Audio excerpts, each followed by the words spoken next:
Ça fait plus de 2 décennies que Yamaha a créé la FZ1 qui était basée sur le YZF R1 de l'époque.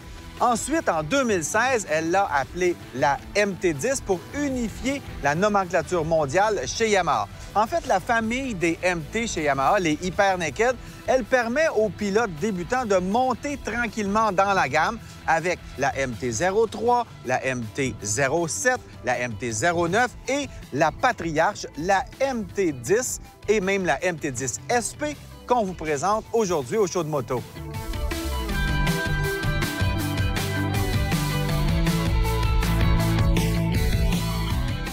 Les fans de cette catégorie connaissent sûrement l'histoire de l'apparition des Street Fighter ou des Naked. C'est souvent un pilote de super sportive qui va planter malheureusement sa moto et comme il n'a pas assez de sous pour remonter la moto à son état d'origine, il va la remonter sans aucun plastique et là, une Naked est née.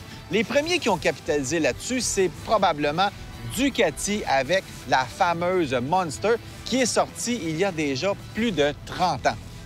Ensuite, Triumph a créé le Speed Triple et la moto sportive Naked de production moderne était née. Il a fallu un certain temps aux Japonais pour obtenir le mémo, mais des motos comme la Honda 919, Yamaha FZ1 et la très populaire Suzuki Bandy ont fait leur entrée sur le marché. Mais s'il y a déjà eu des plaintes concernant l'interprétation par les fabricants japonais de ce qu'est une Naked, c'est que généralement, on avait des versions trop édulcorées des sportives pour en faire des Naked. Donc, on avait une moto avec un moteur de super sportive qu'on avait un peu trop adouci pour avoir des performances intéressantes.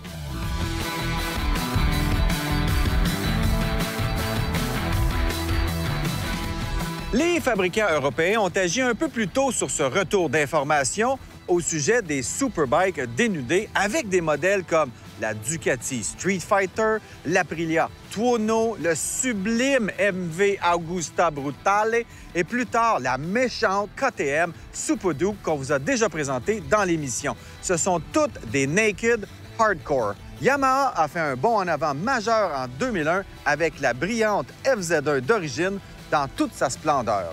Non, ce n'était pas une YZF R1 Naked, mais elle roulait fort et vite tout en étant confortable et plantée sur la route.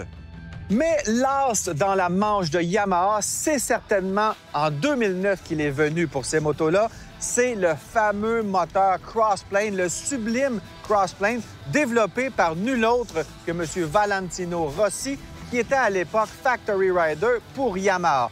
Ensuite, en 2015, on a revampé ce moteur-là pour y ajouter le package électronique le plus sophistiqué des motos d'1 litre de l'époque. On a donc un fameux moteur sur cette MT-10. Il a peut-être fallu un certain temps pour que la technologie complète de la R1 de génération actuelle se répande, mais les tout nouveaux MT-10 l'ont pleinement adopté. De toute évidence, la plus grande nouveauté pour cette moto, c'est l'ajout d'une unité de mesure inertielle à 6 axes avec aide à la conduite. L'UMI, dans sa toute dernière génération, est à la fois plus légère et permet des choses telles que le contrôle de traction sensible à l'inclinaison et l'ABS, le contrôle de glissement, le système de contrôle de wheelie, la gestion du frein moteur, le régulateur de vitesse et un limiteur de vitesse de pointe programmable appelé le Yamaha Variable Speed Limiter.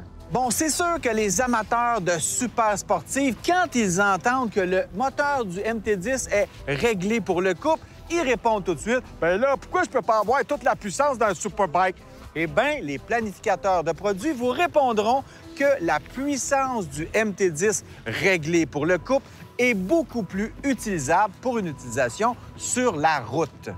Une autre nouveauté est un levier de vitesse rapide Quick Shift amélioré, fonctionnant en harmonie avec un embrayage doté de fonctions d'assistance et de glissement. L'ajout le plus apprécié est peut-être le nouvel écran TFT couleur de 4,2 pouces dérivé du R1. Il fournit une tonne d'informations sur la conduite. On sent vraiment l'ADN de la R1 sur cette MT-10 SP.